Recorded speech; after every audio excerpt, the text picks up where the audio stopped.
그리스도로부터 은혜와 평강이 함께 하시기를 축원합니다. 오늘은 미가서 6장 6절에서 8절까지 봉독하겠습니다. 내가 무엇을 가지고 여호와 앞에 나가며 높으신 하나님께 경배할까? 내가 번제물로 1년 된 송아지를 가지고 그 앞에 나아갈까? 여호와께서 천천의 소양이나 만만의 강물 같은 기름을 기뻐하실까? 내 허물을 위하여 내 마다들을 내 영혼의 죄로 말미암아 내 몸에 열매를 드릴까? 사람아, 주께서 선한 것이 무엇임을 내게 보이셨나니 여호와께서 내게 구하는 것은 오직 정의를 행하며 인자를 사랑하며 겸손히 네 하나님과 함께 행하는 것이 아니냐. 아멘.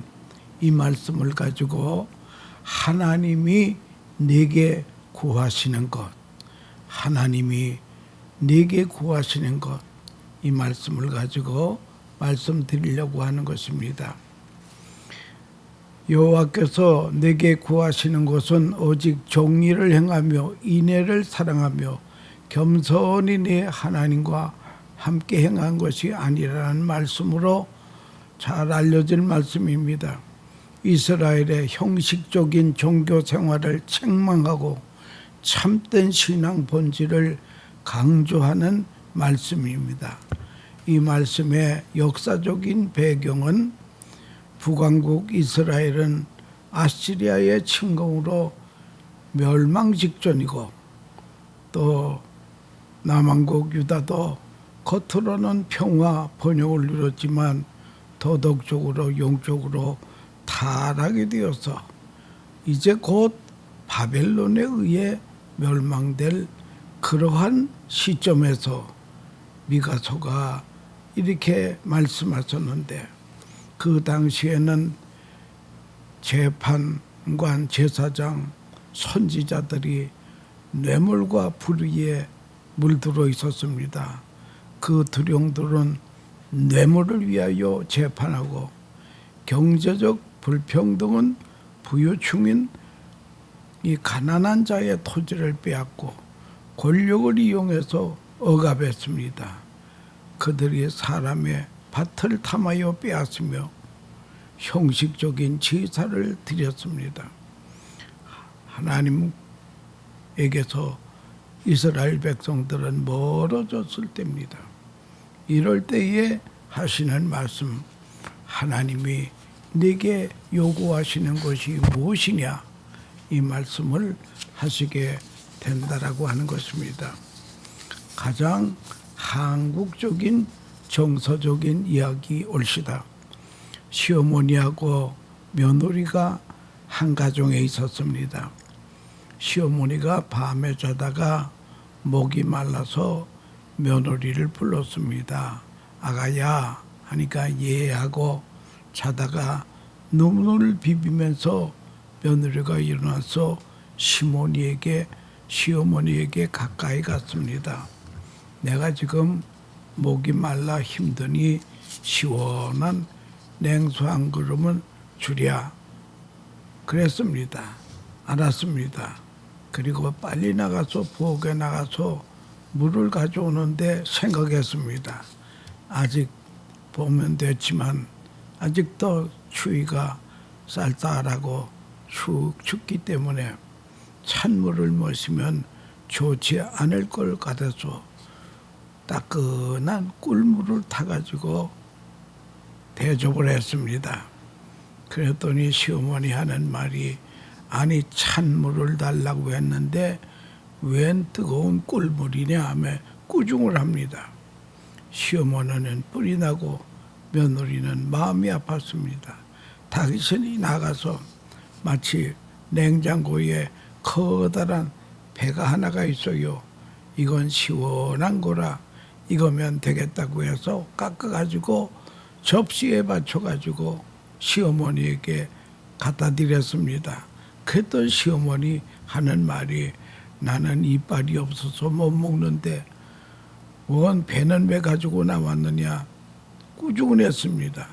며느리는 또 실패를 했으면 마음이 아팠습니다.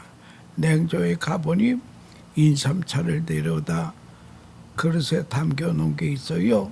그래서 그걸 좀 따뜻하게 데워가지고 시어머니한테 갔습니다. 어머니는 따뜻한 차를 보더니 나는 열이 많아서 인삼을 못 먹는데 나 죽으라고 가져왔느냐? 또 이렇게 합니다. 며느리는 참으로 섭섭하고 괴로웠습니다.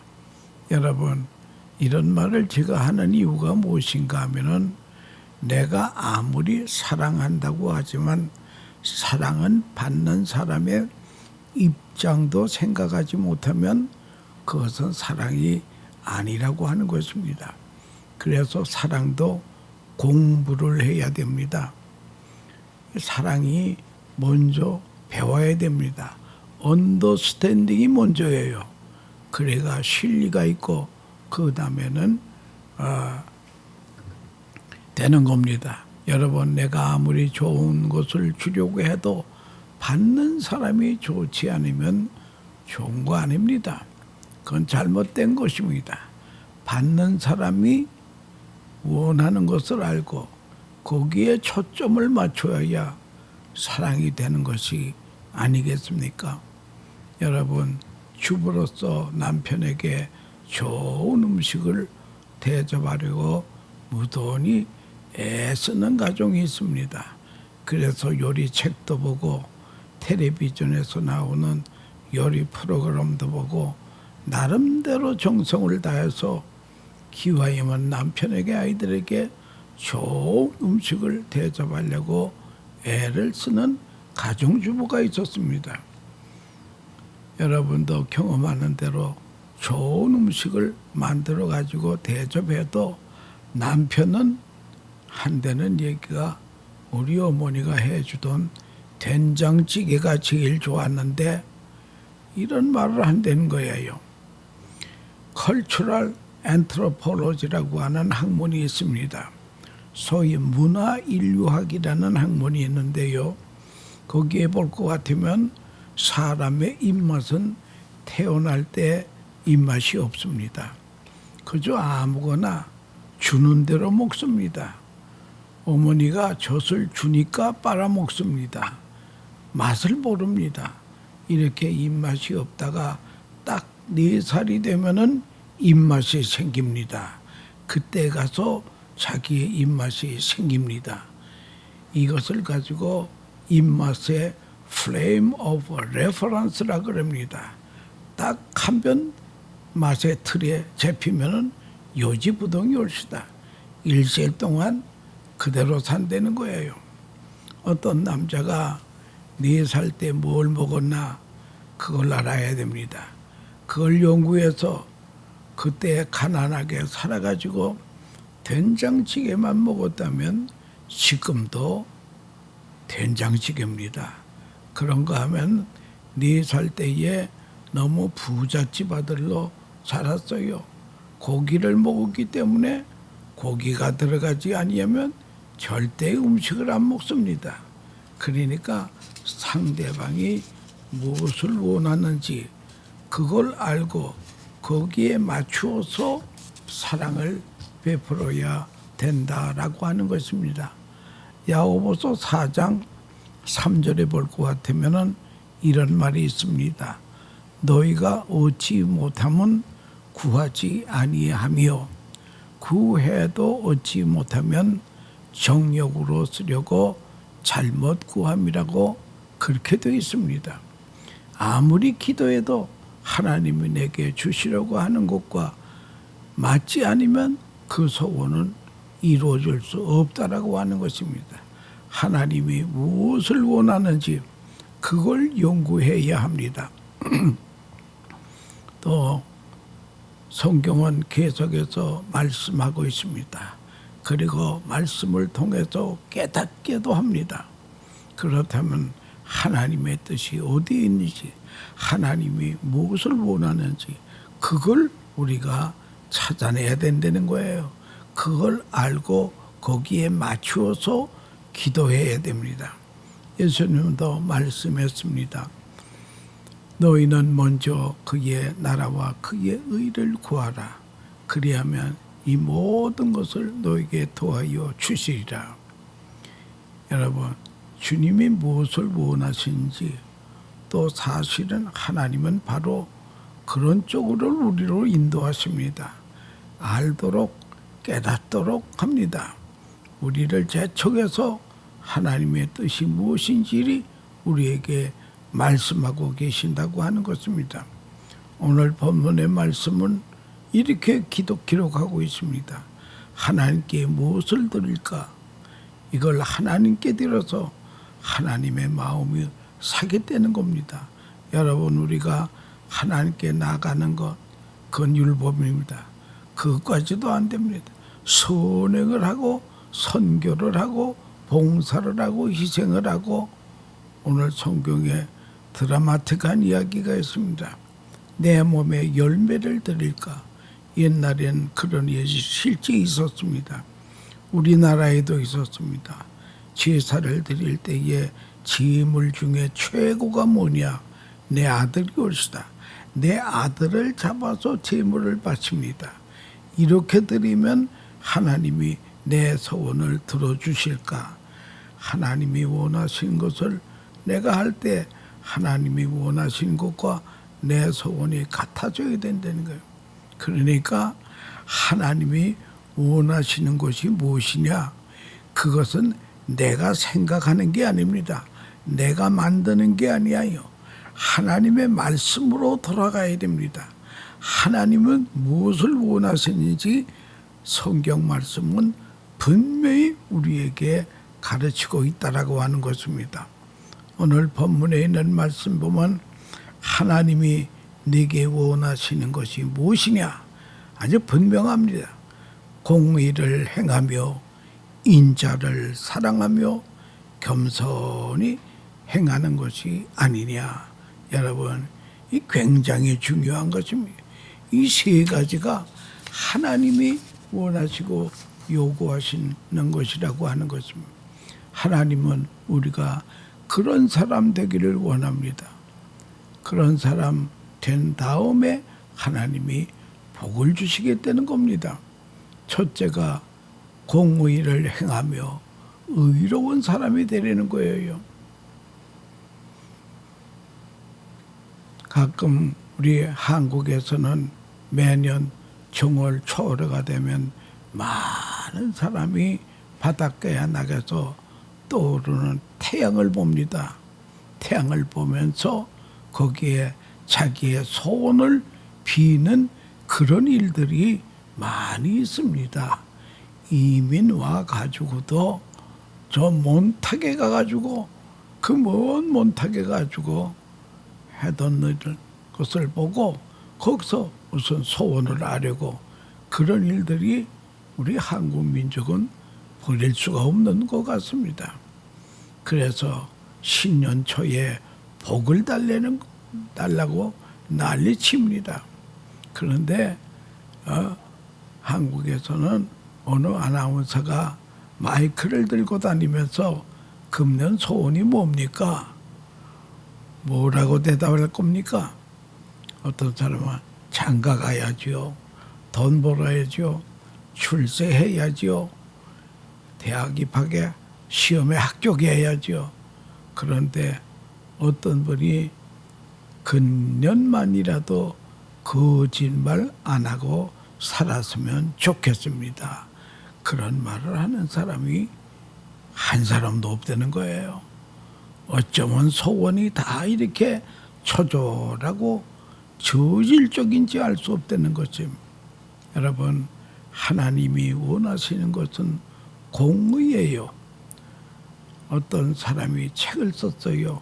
자녀 교육에 대한 책을 썼습니다. 그 책의 마지막 결론이 무엇인가 하면 거짓말만 하지 마라. 가정에서 거짓말 하지 말라는 거예요. 그러면 자녀 교육은 저절로 된다는 거예요. 얼마나 기가 막힌 말입니까? 거짓말 했기 때문에 만사가 무너진다라고 하는 것입니다. 여러분, 자녀 교육 어렵게 생각할 것이 없습니다. 하나님 앞에 정직하게 행하는 것, 이것이 자녀 교육의 모델이라고 하는 것을 알아야 됩니다. 그러니까 아이들이 뭘 달라고 가면 그냥 주지 마세요. 그래, 내가 이틀 있다가 주마. 그러면 이틀 지난 다음에는 반드시 주어야 약속을 지키는 어머니를 보고, 그 다음에 이런 일이 반복되면 그 아이에게는 진실과 공의가 마음에 인식이 되고 인각이 됩니다. 그러면 자동적으로 훌륭한 사람이 될 수밖에 없다는 거예요. 여러분, 왜 안 되는 줄 아십니까? 공부해야 된다. 공부해야 좋은 사람 된다. 공부해야 성공한다. 여러분, 믿지 마세요. 안 믿는 거예요. 어떻게 해서. 아버지가 그렇지 못하겠거든요. 애들이 다 알아요. 요새는 애들이 똑똑해가지고 인터넷 들어가서 아버지 어머니 성적표 다 봅니다. 성적표 딱 내놓고, 아버지 DNA가 이 정도인데 무슨 공부가 되겠습니까? 여러분, 문제는 진실이 옳시다. 공입니다. 가끔 우리는 번영을 앞세웁니다마는 번영, 자유, 평등, 통일 다 이거 좋은 거지만요, 번영에 앞서서 우리는 공의가 있어야 된다라고 하는 것입니다. 여러분, 번영하면 좋을 것 같죠? 번영하면 교회 나올 사람 별로 없습니다. 이 어려운 시련을 통해서 하나님을 알고 공의를 알고 믿음을 얻게 된다라고 하는 것을 잊어서는 안 된다는 것입니다. 하나님의 손길과 하나님의 섭리가 있어야 여기까지 인도해 놓으신 것입니다. 이걸 우리가 신비로운 손길이라고 합니다. 그런데 독일의 철학자의 아버지라고 하는 임마누엘 칸트가 있습니다. 그 사람의 이야기는 많이 아는데, 임마누엘 칸트의 친아버지가 있는데 그 친아버지의 이야기는 별로 사람들이 모르더라고요. 그런데 임마누엘 칸트의 친아버지의 실화가 있습니다. 어느 날 시장에 가는데, 그때는 차가 없으니까 말을 타고 갔어요. 가서 시장을 봐가지고 짐을 말에다 싣고 그 위에 자기가 올라타고 천천히 집으로 돌아가는데, 해가 뉘우치려고 할 때에 강도들을 만났습니다. 강도들이 딱 둘러싸더니 말에서 내려와. 그리고 말에 있는 짐을 다 풀어. 다 내려왔습니다. 그리고 네 주머니에 있는 것도 다 내놔. 그러니까 다 내놨어요. 이거 다냐? 예, 다입니다. 그랬습니다. 그 사람 착하구만. 목숨은 살려줄 테니까 그냥 가. 그리고 임마누엘 칸트의 아버지는 고맙다고 인사를 하고 그만 길을 계속 갑니다. 길을 이제 말도 빼앗겼기 때문에 그냥 걸어서 갑니다. 한참 가다 보니까 주머니에 집히는 게 하나 있더라고요. 거기 보니까 금덩어리가 있어요. 아, 이것이 있는데도 내가 다라고 거짓말을 했구나. 이걸 들고 다시 강도들에게 돌아가서, 강도 선생님들, 제가 거짓말을 했습니다. 이거 다냐? 그래서 다라 그랬는데, 아니, 호주머니에 금덩어리 하나 더 있었습니다. 이거 받으세요. 그랬더니 그 강도의 괴수가 하는 말이, 이놈들아, 이런 훌륭한 사람의 물건을 도적질하면 지옥 간다. 다 돌려줘라. 달려줬다고 하는 그런 이야기가 있습니다. 여러분, 우리가 순교적 신앙하지만 순교가 뭔데요? 내가 예수를 믿느냐 할 때에 이해하면 죽는 거고 아니면 사는 거. 말 한마디에 목숨을 거는 것이 순교요 진실이 문제입니다. 유명한 이야기가 있죠. 우리나라의 선각자이신 도산 안창호 선생께서 이런 말을 했습니다. 죽더라도 거짓은 없어라. 농담이라도 거짓말하지 마라. 꿈이라도 거짓말을 했거든 회개하라. 여러분, 진실이 없으면 모두가 다 무너진다라고 하는 것을 그걸 우리가 알아야 된다라고 하는 것입니다. 이 공산주의의 특징이 무엇인지 아십니까? 거짓말입니다. 거짓말이 생활의 수단입니다. 지금 남한에 북한에서 탈북한 탈북자들이 꽤 많이 있습니다. 이 사람들이 남한에서 직장 생활을 하는데 자기도 모르게 슬금슬금 거짓말을 한단 말이에요. 근데 사장은 다 알고 있습니다. 당신 왜 이렇게 거짓말을 하냐 그랬더니 사장님, 이북에서 배운 건 거짓말 하나 배웠습니다. 거기는 거짓말 하지 않고는 살 수가 없는 데가 바로 이 공산주의 사회월시다.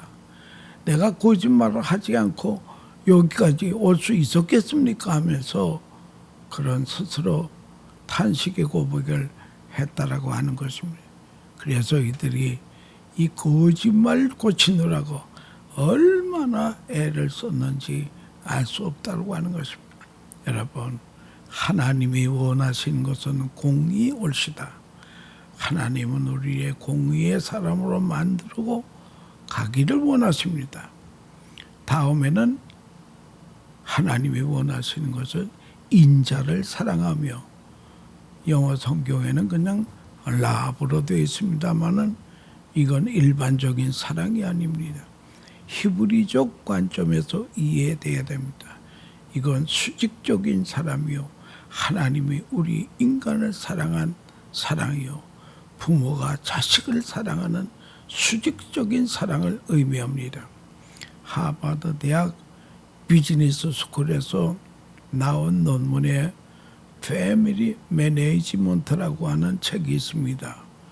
이 책의 내용은 다른 것이 아니라 한 사람이 똑바른 사람이 되려면 자기 한 사람의 노력 가지고는 안 된다. DNA가 좋아야 된다. 아버지 어머니가 좋아야 된다는 거예요. 그런데 아버지 어머니만 가지고 안 되는 거예요. 할아버지 할머니까지 좋아야 된대요. 거기서 과학적으로 데이터를 내서 설명을 하는데 유능한 사람들의 이름을 쫙 드러내더니 이들이 모두 할아버지 할머니의 DNA가 우수했습니다. 이건 과학적인 데이터올시다. 이들 중에는 자살하는 사람이 있을 수가 없다네. 실망하는 사람이 없다는 거예요. 마약하는 사람이 없다는 거예요. 얼마나 중요한 이야기인지 알 수 없다라고 하는 것을 알아야 될 것입니다. 세상에서 4살까지 사랑을 받고 난 사람은 절대 잘못되지 않는 데는 그런 과학적인 데이터가 있습니다. 그런데 하나님께서 원하시는 것은 그 사랑, 할아버지, 할머니가 손자를 사랑하는 그 사랑, 넓은 사랑, 수직적인 사랑, 무조건적인 사랑, 그 사랑을 사람을 사랑할 때 그런 사랑을 하려는 거예요. 그러니까 자기 좋은 사람도 사랑하고 나쁜 사람도 사랑하고, 이 사람은 이래서 사랑하고 저 사람은 저래서 사랑하고, 그러한 사랑을 하려는 것이 하나님이 요구하시는 거라고 하는 것을 그걸 우리가 알아야 된다라고 하는 것입니다. 그래서 우리가 하나님이 우리를 사랑한 그 사랑 가지고 구제도 하고 헌금도 드리고 남을 돕기도 하여야 된다라고 하는 것입니다. 그 다음에 하나님이 요구하는 것이 공의를 행하며 인자를 사랑하고 마지막으로 세 번째가 겸손히 하나님과 동행하는 것이라고 했습니다. 여러분이 겸손이라고 하는 것이 무엇입니까? 겸손하면 이런 증세가 나타나면 아내가 천사처럼 보입니다. 나 같은 부족한 사람을 와서 살아주니 너무나 감사하다. 참으로 겸손한 남자는 이렇게 남편이 하늘처럼 보이는 아내가 너무 고마워요. 여러분, 이게 겸손한 사람의 특징입니다. 겸손한 사람은 자기의 잘못을 깨닫고 남의 잘한 걸 보는 사람, 이게 바로 겸손이라고 하는 것을 그걸 우리가 알아야 된다라고 하는 것입니다. 이 겸손이라고 하는 게 참 중요한 용어이다. 세계적인 역사가인 토인비가 이런 말을 했습니다. 세계 역사의 흥망성쇠는 어디에 달렸느냐? 교만, 안일. 망한 나라들이 교만과 안일 때문에 다 망했다는 거예요. 그건 나라만이 아닙니다. 개인도 그렇습니다. 가정도 그렇습니다. 교만과 안일, 이것이 역사를 뒤집어 놓는 엄청난 적이라고 하는 것을 그걸 우리가 알아야 된다라고 하는 그런 것입니다. 교만하면 망하는 것입니다. 성경 전체를 뚫고 있는 진리가 교만은 패망의 선봉이요 거만한 마음은 넘어집의 앞잡이리라. 꼭 망하기 전에는 교만하고야 망한다는 거예요. 교만만 안 하면 망하는 법이 없다는 그런 말이 되겠습니다. 하나님은 우리를 겸손하게 하심으로 보호하십니다. 겸손은 단순한 성품이 아닙니다.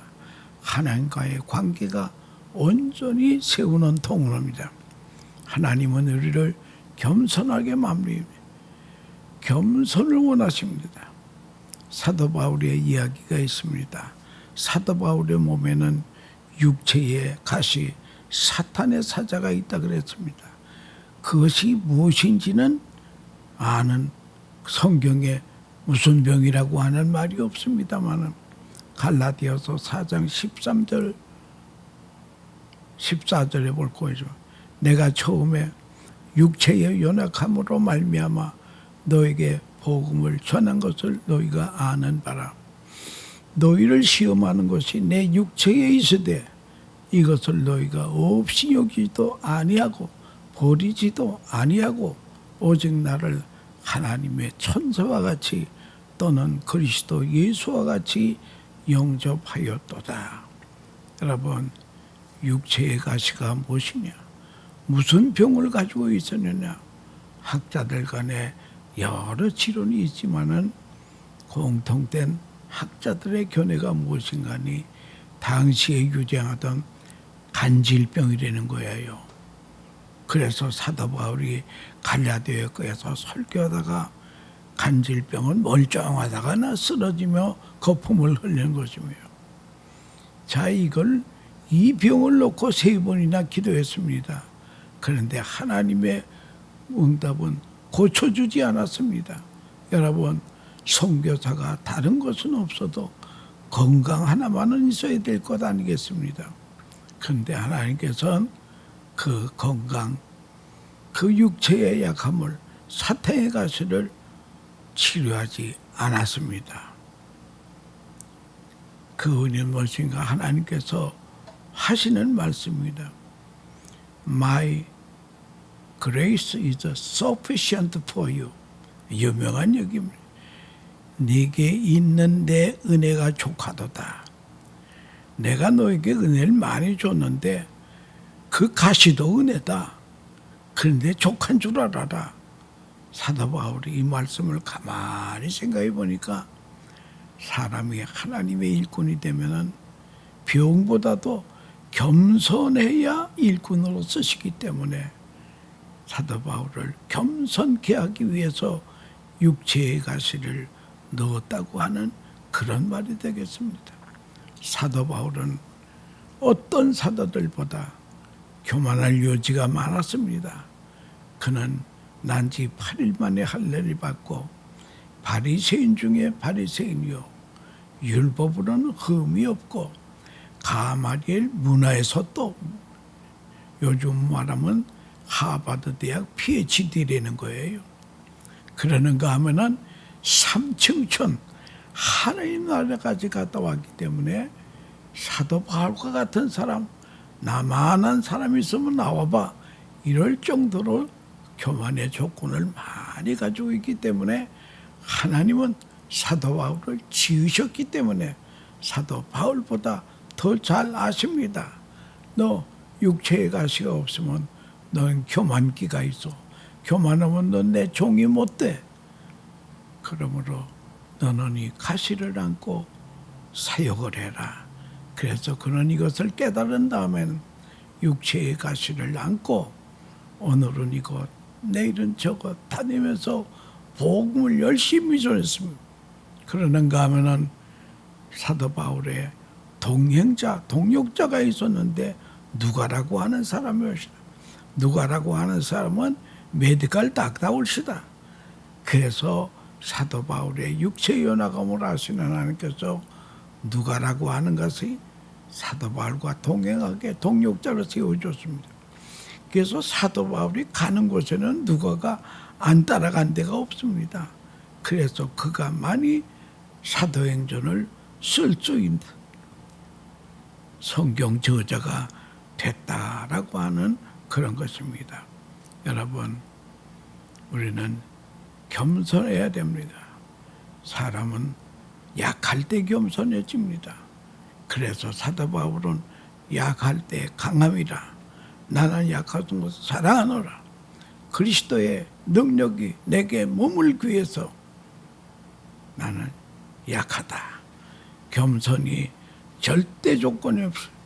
겸손한 다음에 하나님은 교만한 자를 물리치시고 겸손한 자에게 은혜를 베푸신다라고 하는 그것을 우리가 알아야 될 것입니다. 여러분, 하나님의 소원이 무엇입니까? 하나님은 내가 의롭게 되기를 바라고 내가 사랑의 사람이 되기를 바라고 하나님은 내가 지금보다 더 겸손해지기를 원합니다. 그래서 하나님이 네게 요구하시는 것이 공의를 행하며 인자를 사랑하며 겸손히 하나님과 동행하는 것이 아니냐.